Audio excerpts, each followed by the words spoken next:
Another DJ 24/7 banger.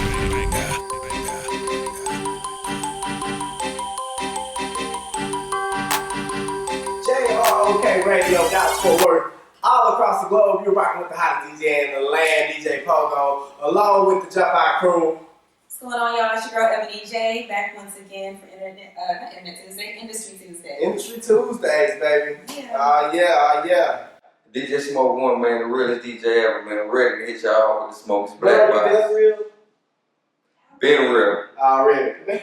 You got your boy Rodrigo for show. Hey, it's good being back. I know y'all missed us. Already, that's what it is. So y'all know we got the good topics, you know, we always do, we always play a lot of underground music tonight. Right. Tonight we got a different little setup, a little exclusive thing going on with y'all. Shout out to all the artists that rock with us and stuff. We on the couch. Yeah, we're on the couches tonight, just chilling. So, but we definitely have a good topic for you. Tonight we're going to be talking about hip-hop politics. Yeah. And, you know, a lot of things is going on in hip-hop with the release of the Straight Outta Compton movie. Bullshit. Okay. Excellent movie. And I think so, too. I think it was a good movie. Yeah. And so we're going to kind of chop it up about kind of NWA, what they contributed to hip-hop, and the relationship between politics and hip-hop today. Yeah. All right, and we got the cast. Yeah, we got the cast here of Life in Shambles. A Life in Shambles. All right. A Life In Shambles. Yes. Yes, it's a stage play that's going down, I believe, August 28th. I believe. 29th. Okay. And you know, 29, check the calendars. oh yeah, so we're gonna rock out with them today. And y'all keep it right here. It's JROK Radio. JROK Radio, back with the hottest DJ in the land of the Jump Off crew on our exclusive edition of Industry Tuesdays. And we're talking about hip-hop politics tonight. Yeah. And what brings up this discussion is, of course, Straight Outta Compton came out this weekend. Yes. Very, very influential movie Absolutely. for the culture. Grossed almost, I think it was $60 million, which is huge. Yeah, they 57. They actually did 57 million. Okay. So you know, NWA got their start. It was I think it was like the late '80s or whatnot. Yeah. Early. And they came to fame and kind of like you know, holding their nuts, saying things that people were afraid to say Yeah. at that point in time, and when gangster rap wasn't popular. So they brought a whole new you know, subgenre into hip hop. And so we're gonna discuss tonight what that meant for the culture, what the release of the movie meant. Yeah. To start out, DJ Smoke One, you do the Smokey's Black Box. You're our movie expert. What do you think about Straight Outta Compton? It was a good movie, but I mean, it really sucked. In what aspect did it suck to you? If you were an NWA fan from the beginning, if you really was following them and rap since it first started, the beefs, the going back and forth, the bickering, a lot of the realness was left out of the So you think the feature film didn't depict the actual? It didn't do a good job of depicting actually what took place. Not Deep the beef. Not 100%. I would give it 75 to 80. I think they did a very good job as far as, you know, of making it into a biopic. It was a depiction of what really happened. You know, they're not going to actually give you all the 100. You know, like you say, it's crazy. Are you saying that they downplayed the beef? Yes, and then again, keep it real. Well, everybody know who Suge Knight is in real life, man. Really? Yeah. So Dre just walked up to Suge Knight and said, "Suge Knight, I want to leave." Okay. And it was that easy. It was that plain and simple. Suge ain't put out no y'all ready to do what we do. All right. Okay. Look, I think the movie was well put together as far as I do too. casting. I just I think he's a little nitpicky. I think yeah. They could have let Eazy-E son play his daddy, but anyway, my opinion. Well, that explains why they didn't do that. Go back and do your research. They said they wanted a well-seasoned actor. Because Eazy, he started out as a hustler, kicking down windows. Yeah. I can tell the whole movie. Okay. But then he ended up dying at the end, and that was a very painful scene. Okay. Yeah. But going back to Eazy, So, okay, hold on, but let me ask you this, Rod. Okay, let's just talk about the impact of just the whole NWA. You know, why they made the movie. What do you think NWA meant to the culture? What do you think this movie is going to mean to the culture today, the hip hop culture? Well, what it meant, let me tackle it from two different angles. What it meant back then they was the voice of the angry young black people in this society. They're like, we're tired of getting beat up on. We're seeing our family members and friends constantly getting killed, and we don't do nothing about it. Nobody's speaking for us. They didn't have that representation. Public Enemy at the time, they were on a different type. They weren't gangster. Yeah, it was straight more. Now they was straight political. Okay. Straight political. Okay. And then, like I said, once the NWA came out, like, nah, fuck all that. This is what's really happening, and that's what it is. Okay. And, as far as today, the same thing's pretty much going on. So it kind of makes me sad in an aspect because it's like, damn, we still see the same thing going on. Even though there was a group back in the late 80s talking about it. Okay. Now it's like it's just more to the extreme. Okay, cool. So, Evan and Jack, what do you think this movie means to hip hop culture today, this generation? I feel the same way about how, this movie's from the late 80s, and here we are 2015, and we're dealing with the same kind of stuff. And, the cops are still getting off, you know what I mean? Like, there's no justice, we haven't progressed, and I think that's a really sad thing to see. And also, I think that it's a really good thing to kind of remind us of how big the AIDS epidemic really is, and that it's serious, and that it really is. It's still spreading. It's still killing our people. Cool. And that's a nice fact that you point out, that this movie wasn't just about a political movement. It was also about HIV awareness. Yeah. So, but Simone, we're gonna get you on this next segment, right? We're gonna get you on this next segment. We gotta close this one out. Coco, you made me feel like I was in third grade. I had to raise my hand. But we'll be back. And what we gonna be back like though? We're gonna be back like chicken pox, black spots. We'll be back, like you said, like chicken pox on your back. Oh, this shit right radio. We are back on JROK Radio, like food stamps on that little white card. Yes, we are. Always there on time. Okay. And my last name started with a G, so I get mad on the 7. Okay. All right. But it's that segment you've been waiting for. It's time for news. I bet I find out that you had to do it. Okay. So check it out. 18-year-old Sam Ray. He's in Rutherford County. He's fixing on his truck, right? He's got it jacked up. Okay. Jack gave way. Truck fell on top of him. Alright, but he had his good old iPhone, right? It wasn't too far away. Siri called 911. Siri called 911. Awesome. Okay. Siri called 911. Rutherford County Fire Department came through and pretty much got him unpinned. He was there 40 minutes pinned with a truck on him. So. But let me find out that you fixing the truck out somewhere by yourself and ain't nobody around for you to, just in case something like some shit like that happen. No, but what if he only had 5? What if he only had 5 or 2% left? And Siri said, boop, 9, boop.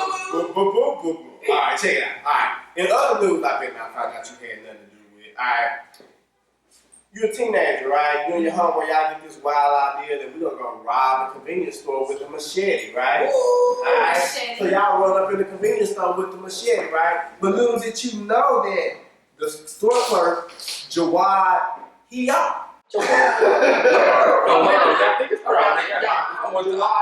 thought you was Bruce Lee. Say it again. Y'all run up in there with the machete, but Jawad, he up. He come out with a sword from behind the counter. Boom, bang, bang. Oh, he machete out your hand.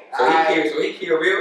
Yeah, but the suspects, they still got away and they ran off. Alright. But let me find out you holding up convenience stores with machetes. No. Big up to Jawad, he up. Let me find out that convenience stores are now equipped with their clerks with swords instead of guns. You don't need no 9, nigga. Take this sword. Alright. And then other news I found out you had nothing to do with. This is kind of trifling, okay? So Jimmy Buffett had a concert, right? A lot of his fans, I don't know what's going on at this particular venue. I don't know if the restrooms are stopped up or what, but a lot of people decided to make their own outhouses where they brought their little tents. How they brought their tents and they made their little outhouses or whatnot. Okay. Who are these people? Jimmy Buffett fans. So what no African American? This is in Mansfield. Mansfield, Texas? No, not Mansfield, Texas. Oh, but anyway, about 10 people left behind their urinary things that they made, their little porta potties, homemade porta potties, and they left it up for the people to clean up afterwards. So that is some That's shit. not your yeah. area, man. That is some crap. Let's find out you making mobile and stationary That's ports. nasty. That is nasty. And concerts. Cause let me go pee on the side of shelves. I'm gonna get arrested. Alright, well, we're gonna swing this thing right on over to Rodrigo Sports. And that's what it is. What's happening right now? Hey man, not too much, man. Just glad to be back, like I stated before. Hey, y'all missed us. Okay. But for now, we have. I miss you. Hey, yeah. That nigga said I miss you. No Aaron Hall. Well, we have Eli Manning reportedly going to be the highest paid player in the NFL. First of all, please pay him. Damn. Please pay him. Oh my goodness. He's not worth it at all. I don't care nobody tells me. Second of all, we have Jordan Spink, DFW. I said DFW. DFW's own. Did y'all hear him? Ladies and But gentlemen. I corrected myself. It's number one ranked golf in the world. So Yeah. Dallas on. Yeah. So I gotta give it up to you. Let it go. Prop D time. Shout out. Shout out. I have one more thing. It's not sports related, but I've been on this show long enough. Nobody reported on this show. I'm talking about damn Powell. What the hell? Did anybody see the season finale? Who got stars? Who got stars? Excuse me. Who paying extra Where? stars? I got. You stepping on your Hey, segment, dog. we go back to the first episode. You stepped on my segment, Chicago Blackhawks. I'm like, we're not in Chicago. So let me go. I'm finna dive all up in it. You got Kanan, Doze, Angela, Tasha, Tommy. Let's go back to Sean. It was a hell of a season finale. That's all I'm gonna say. 'Cause some people might be looking at it during the week. And that's Rodrigo. That's all I got to say. Okay. I just gotta ask you, what the Cowboys doing now with training camp?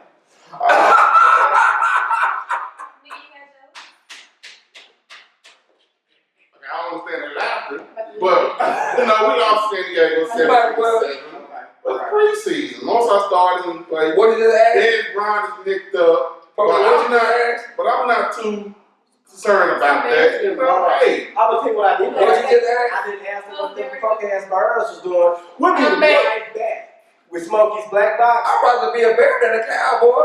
We'll be right back with Smokey's Black Box. T-Rock Worldwide Radio. 24/7 banger. T-Rock Radio. We are back telling the truth. For sure. And shame on the devil. Close the door. Okay, all right. So we have the writer and creator of the new stage play coming to town called A Life In Shambles, Already. Mr. Otis Watson. Let's welcome Mr. Otis to the show. What's going down? Thank you. Already. So first off, A Life In Shambles. Let's just dive right into it. What is this play about, and what can we expect from it? This play is about money, drugs, sex, and violence. Well, Okay. But damn, Oh my God. Hey, count me in. Oh, okay. You with that? I'm with You that. with money? I'm with money. You with sex, I like sex. violence? I done whooped a couple niggas. We got all that, man. It's a play that everybody can relate to. Yeah. Whether you dealing with relationship problems, whether you dealing with money problems, whether you dealing with your individuality, trying to find out who you are. Characters age ranges from 7 all the way up to 60. So I was just going to ask you, like, should the family bring the kiddos to the Right, show? yeah, What's what's the demographic, What's the demographic, I don't want to contradict myself. Okay. Like you said, money, drugs, sex, and violence. But yeah, family can definitely come. It's definitely on a PG-13 Okay. level. Okay. It just gets very real. One of the things I want to do with my plays is be different. That's something that I heard from Steve Jobs. He said, don't try to be better, try to be different. Okay. So I'm not coming with anything that's typical. I'm not coming with anything that's cliche. I'm not coming with anything that I think anyone's going to expect. It's very edgy. It'll have you on the edge of your seat. It'll have you laughing through the whole thing. It'll have you hating some characters, loving some characters, going through their pain. It's a real good play. Okay. So that's what's up. So I was like, what made you like when everybody else, want to be a football player, basketball player? What made you want to become a playwright? What made you want to start? I was in that mix with everybody playing football, junior high and high school. Even wanted to be a rapper at one point. But when I graduated, I went to college. I didn't really know what I wanted to do as my major. Started working 2 jobs, And then a light just flipped on with me, like, what do you want to do with yourself? Right. So I always liked entertaining, you know, rapping, and I said, well, let me go to school, but let me go for something I actually like. So I went to acting school because that's in the entertainment field. And from going there, I graduated and got with an agency called Core Talent. So after I got with them, they was kind of, for lack of a better term, it was bullshit. Okay. And I wasn't going on auditions like I wanted, and so I said, you know what, let me do my own thing. Let me put myself in something. Yeah. So I said, let me see if I can write a play since I write songs. So I started writing the play back in 2012. I started letting people read it. They was like, this is actually pretty good. Okay, was it this play? Or It was this play. Okay. So this is your first play? This is my first play that I ever wrote. And you brought it to fruition? I brought it to fruition. So this is like basically your baby for real. This is my baby. That is I awesome. love it. Okay, cool. Okay. All right, man. Well, we are here with Otis Watson, yes. And you brought some of the cast members with you? I brought some of the cast members. Okay. We definitely got my boy Kevin Brooks. He's playing the villain. He's bringing the danger. You know, The and antagonist. The rest of the cast, they on their way. But don't blame them. It's definitely my fault that they. Okay. I mean, you know, it's all good. That's my problem with Bring Me the Villain, because I want to do a movie. All right, man. Well, check it out. The play is August 29th. That's correct. The Academy of Black Arts and Letters. Black Academy. Okay, so Black Academy we're gonna get it right. We're gonna get it right. We're gonna drill into your head before we get out of here. All right. So we'll be right back. And you gonna hang out with us for the rest of the show, right? Yeah. We talk about some of these hip hop politics. Yes, sir. Let's do All it. right, well, let's do it. All right, well, it's DJ Pogo on JROK Radio. 24/7. Back on JROK Worldwide Radio. About 5 minutes after the bottom of the hour, we're still hanging out with the best crew. And then, you know, that's what we do. All right, the team is the dream. All right. Back to the subject at hand. Hip hop and politics. You know, there's been a lot of movements.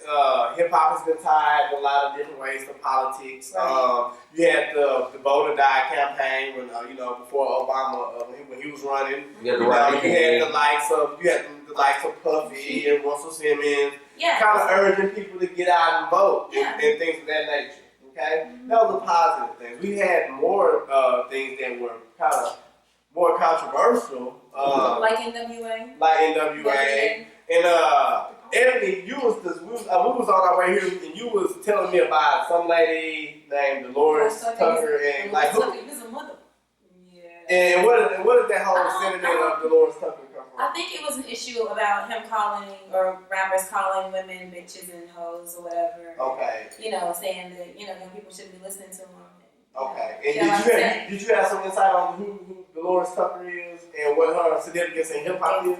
Well, she was against gangster rap, like Kevin J said, with bitches and hoes and stuff. If you ever listen to Tupac, wonder why they call him a bitch, he explains his problem with her. He's like, hey, this is what it is. If you got a problem with it, then you just gonna have to have a problem with it. Okay. I never understood the problem with the word bitches and hoes. Because obviously the bitches and hoes, because the bitches and the hoes of the world have no problem with bitches being called a bitch or a hoe. She's cool with it. And that's what they're talking to. So why be mad? If you're not a bitch or a hoe, As long as some people can call it. I mean, so like I said, it's two sides to every story, you know what I mean? And the thing about Dolores Tucker, I guess, you know what I mean, she was a black civil rights activist. And if you're out in the streets and you try to be an activist and try to make things better, and then you have this phenomenon of gangster rap come, it kind of seems like it's pushing your goals away from where you're trying to get to. So, I mean, it's two sides to every story. But I think the good thing about America is you have the freedom of speech to say what you want to say. True. But back then, it was, a lot of those songs were disrespectful towards women. Like, a lot of them were real extra. Okay. So, it wasn't unwarranted. but what about the songs now? We have Ludacris saying he has hoes in different area codes. Okay, I get So I don't I understand. get that. I didn't understand her point because as the black community, we're facing bigger problems. Why are you attacking gangster music?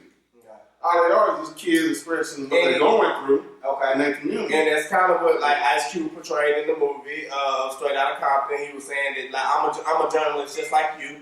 Yeah. But I talk about real stuff, what I actually see. So, Mr. Watson, what's your take on hip hop and politics? I mean, do you think does it share a good Man, time. I could go on to some more stuff about hip hop and politics. I mean, you know, the bitches and hoes aspect of it. I mean, you got girls nowadays that's like, bitch, you look cute. I mean, Right, that's true. true. You know, as far as that subject kind of goes, same. I mean, if your woman like to call it that and you feel comfortable with it, then that's just our relationship. Yeah. If a woman feel like that's disrespectful, then don't address her as such. And then as far as the whole hip hop and politics thing is crazy because and I'm finna get deep. I feel like the government killed Tupac. Me too. Just And like I'm for they it. did He's in Martin Cuba. King. Why do everybody Well, say all that? of a sudden, are we He was finna be I mean, hard, man. Everybody said the government killed Tupac like he George Washington Carver. No. He I Yeah. was okay. Well, Get a warning. Okay. He says you're not. Get a warning, folks. Oh, he's not. He's not a Tupac fan. Oh, you're not feeling pop.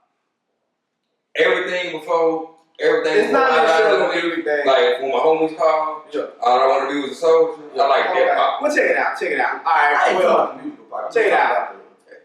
I think it's a lot of things that tie into this hip hop political thing. There was one thing that caught my eye too.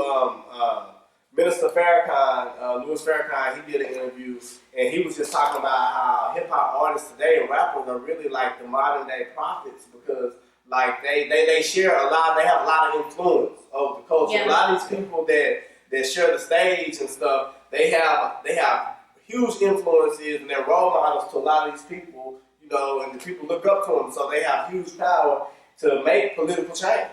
So, you know, so I think, you know, we could have a talk about maybe people stepping up, doing things. You know what I mean? Not just for, you know, not just your community, but for your culture. But you can't. But don't let that be your basis for your political choice because of your favorite rapper, your favorite R&B singer. Yeah, exactly. Okay. Because your favorite R&B singer is going for such and such. Don't let that be the basis for your political choice. I guess what I'm saying is music is very powerful. Art, entertainment is very powerful. You know what I mean? And I think, you know, once again, the movie Straight Outta Compton, it kind of reiterates the power of the music and the power that we hold as a people. So we'll be right back, and we got more of the cast of A Life in Shambles coming up on JROK Worldwide Radio. Already, and it's that time. It's time for the lovely Ebony J with Internet Traffic. What's going on, guys? What's going on? It's been a minute, man. Yeah, we still waiting on you to bring us some sandwiches from that last episode. For real. You know what? You can get your lives. Okay, get your own sandwich. I don't want my sandwich. I'm just saying. Is it back at 635? What's going on? Apparently so. So basically, Caitlyn Jenner's obviously, you know, caused a lot of, you know, stir up and everything. Bruce? I guess kind of, Bruce, Caitlyn, it's a lot. But you can't deny the fact that he is or she has actually influenced, you know, our culture in a big way. So that kind of brings me to what's happening today. We've had our first transgender employee of the White House that started her job today. It's got traffic backed up, man. Everybody's rubbernecking, taking a look back, you know what I mean, trying to figure out what's going on, what does he or she look like. This is some old traffic, huh? I'm looking traffic, man. Craziness. But you know, I guess it's becoming the norm in America. That is not the norm. It's becoming I'm like, that is not the norm. Is that our new normal? No. Who knows? What else got traffic backed up? So what else I have is this was a backup, but now you know it's clearing up a little bit. You know, Rosie O'Donnell's daughter had been missing. She has mental illness, and I guess she maybe wandered off or something. I'm not sure what happened to her, but she was missing for I think 2 weeks. Yeah. For real. For real, you lying. And she was found today. So you know, big ups to her. I know she was really sad and missing her daughter, and really worried about that. So that's pretty much what I got today, y'all. Well, how can your fans catch up with you? You can reach me on Twitter at Ebony Jones, that's EBONI Jones, and on Instagram at the Ebony J. All right. Hit me up. She switched it up on y'all. Yes, Well, that's what's up. All right, well, back to the cast. We have the cast of A Life in Shambles. We have the writer and creator, Mr. Otis Watson. Yes, sir. All right, and you got one of your castmates. Can you tell us who we have on the show? Kevin Brooks. Kevin Mr. Brooks. Kevin Brooks. All right, Kevin Brooks. So, what is your association with A Life in Shambles? I'm in the cast as well. I play the villain in the play. Okay. You see me about 3 or 4 times. Okay. So as the building, like, I mean, so that like really requires you to maybe like dig down deep and go to a dark place, maybe. A very dark place and a very loud as far as my volume. Oh, okay. Are you ready for Otis to say, Otis, thank you for casting a light-skinned, evil person. Tyler Perry been killing us. Yes. But, Thank you. Yeah. When you think evil, you don't really think the light skinned guys. You know what I mean? But you know, one on the board. I got us. Okay, all right. Oh. Hey, I'm sorry if black guys make the best villains. I'm sorry. What? All right. So, how did you get started in acting? It's kind of been in and out of my life ever since I was about 4 years old. Okay. About 4 years old. I did sports for many years, but I was always that class clown. Okay. I was always that class clown. Then after I graduated high school, it came on back to me. So I said, you know what? I'm gonna go back to school and do what I want to do. Okay. And then I went on to school, went to acting school, met Otis. Okay. And after we both in that position. All right. And that was my next question. So y'all met in college? Or? Yeah, acting conservatory. Okay, cool. All right. So, how can everybody, if they want to go to the play, how can they get tickets to the play and that type of thing? They can go to Ticketmaster.com and they can get tickets that way, or they can hit me up on Facebook. Okay. Otis Watson. You'll see a poster of the play, A Life in Shambles, August 29th. But the easiest way is Ticketmaster.com. Okay. So, before Ticketmaster.com. I heard on August 29th. Life in Shambles. But I kind of want to dive in just a little bit more into the play, and just kind of, see what's like kind of one of the, give us, I'm pretty sure it's like multiple storylines. Can you kind of give us a scenario, one of the storylines? Well, you got a young lady cheating on her husband in the play with their landlord. That's right. I knew it. The damn. And they're actually doing what they're doing in another person's apartment that stays in the complex. The young lady may or may not get back in. Okay, because you did say it was a lot. Oh, yeah, we gonna leave. We gonna leave it right there. We gonna give them the whole thing. He just gave y'all to Louisiana. He opened up the mason jar, let y'all smell it, but he ain't even opened it up all the way. I like that. And I made the drama right up. I'm like, so he hit her? She got all I heard was sex. Can y'all kind of give us a little glimpse of maybe a line and just go into your... A little bit. Just a little bit. What you got, man? I want to put you on the spot. I can give a line. I don't know if you want to give a line. I'll give a line. You want me to be the only one to give a line? You want to say? I mean, it's gonna be a line. Y'all not gonna know what's going on. Okay. Y'all not gonna know who I'm talking to. Just make it a This romantic. is one of my favorite lines that I gotta do in a play. Is simply this: don't nobody want to kick it with you. Hey, so y'all know what though? Me and my boy Miles, we met at the club. No. I wouldn't reveal that part. Okay, cool. They is confused, man. All right, well, check it out. We'll be back possibly with more of the cast of The Life in Shambles. All right? Yeah, they got me in Another Radio. DJ 24/7. All right, JROK Radio. Yes, we are back. Yes. How's DJ Land? Still hanging out with the cast of A Life in Shambles. Already. And we got to wrap up our conversation on hip hop and politics. Yes. And before doing our commercial break, we was talking to Otis. Yeah, we was talking to Otis, but I was talking to you about how you support Donald Trump. Everybody what vote is the Donald Trump. Trump thing about? Everybody vote Trump. Trump was real. The first real dude I ever met.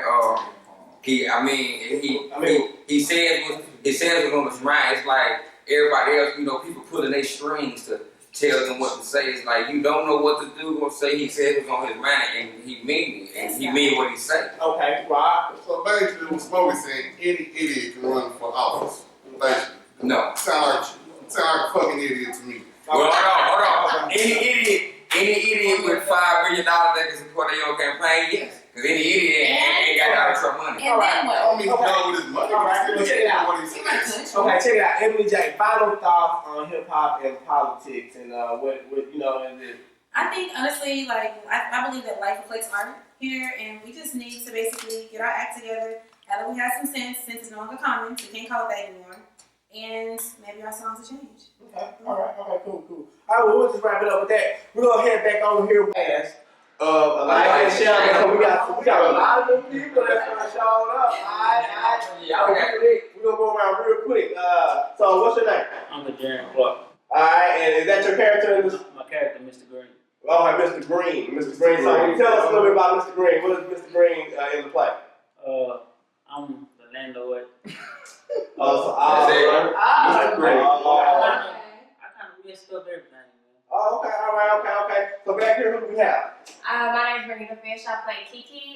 She's a girlfriend / mother. She's real sassy and she's like on the wall at any moment in time. Oh, so she like the stereotype. Oh, we like those. Yeah.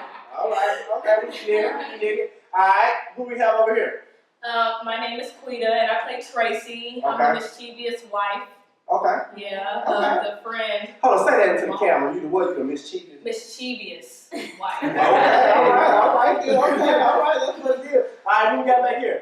Hello, my name is Kill Williams. I play Pops. I'm just like the comedic relief of the play. I play the old character in the play. I play Jamal's dad. Very crazy. Alright, say cool. whatever's on my mind. Okay, so we got some comic relief. So it ain't all just violence. No. Okay. Alright. So everybody, y'all excited for August 29th? Yes, Y'all gonna figure it out? Y'all gonna turn it up? It's a wrap.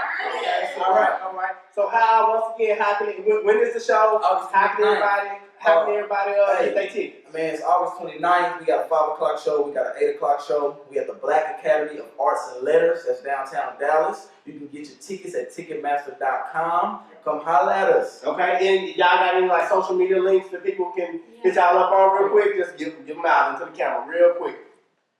Instagram at Kevin Brooks Actor. Instagram, Quita YB. It's QUITAYB. Instagram, Alistair the Hippie. Instagram, Renita22.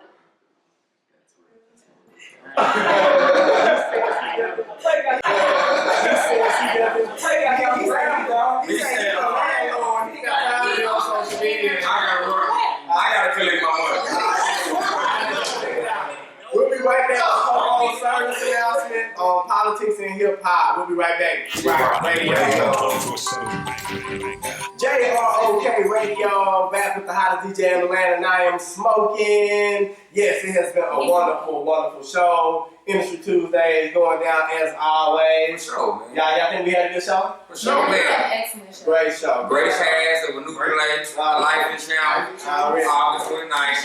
Okay. You know what I'm saying? Check it out. I am not going to leave you without giving you Pogo service announcement on hip hop and politics. Okay. I think as with any art form, hip hop is just that. It is powerful though. I mean, I think to whom much is given, much is required. So if you make it big in the business, and I think you hold a responsibility to not only report on what's going on in your community, and but I think you owe it to society and the people that raise you to that level to kind of give back to them and stir them in the right direction. I think our generation is not lost at all. I think it's a lot of things that go on in the world today, and I think it's a lot of things that we can still learn. There's a lot of social awareness that can come out with our artists, with our rappers, with our moguls, with all our young entrepreneurs. So with that being said, y'all go out, y'all go support the movie Straight Outta Compton. Y'all go support local shows like us on JROK Radio. For sure. And people like Otis Watson, A Life In Shambles. Life In Shambles. High no play, August 29th. And that's what it is, and that's what it's all about. All right, y'all make sure y'all holler at me, the hottest DJ in the land, on Twitter and JROK Radio. That's also my Instagram, JROK Radio. And make sure you follow the team because the team is the dream. Already. You know, you hit your boy up, DJ Smoke One, the realest on Facebook, DJ Smoke 124 on Instagram, and GM24 Smoke One on Twitter too. I'm tweeting now. And if they tweet you, what you gonna give them? That girl. Hopefully it's not a dude. This nigga. I gotta tweet you. How can you hit you up here, MJ? I'll tweet. You can reach me on Twitter at Ebony Jones. It's EBONI Jones, and on Instagram at the Ebony J. Already. You reach boy Rodrigo at Rodrigo Show. I will respond like once or twice. Already, that's what it is. Maybe. Alright. And he will poke you on Facebook. Big up one more time to the cast of A Life In Shambles. Already.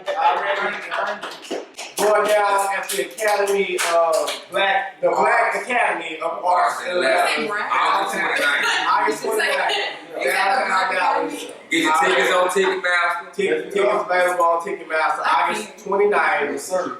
The Academy, for Black Academy. And y'all come out, show your love, man. Show your support, because we don't support our own. If we don't support our own, ain't nobody gonna support us. We will be doing a live broadcast from the play, from the theater. So y'all check us out. All right. Big shout out to all our sponsors. Josiah Realty, the King of Real Estate. If you're looking for a home, hit them up 214-604-3792. The Big House, Small House. If you need photography, video needs, hit up our boy Sean Bowles, photography. Yes, all these nice visuals that you see is a part of his product. So you got a tax problem, you know, always hit up Ace1 Investments. Ace1 Investments, you know, all that good stuff. It's not quite tax season, but you may need somebody to look at your financials. Hit them up, Ace1 Investments. Also, you can go to our website, GROK.com, for a complete list of all our sponsors. Check out our YouTube channel. Of course, make sure you subscribe. Go ahead and hit the button right now. I know you like the face. You want to see a little bit more, don't you? Already. Alright, so it's been a wonderful show. We out this thing. Peace, hair grease, and a broken lease. JROK Radio.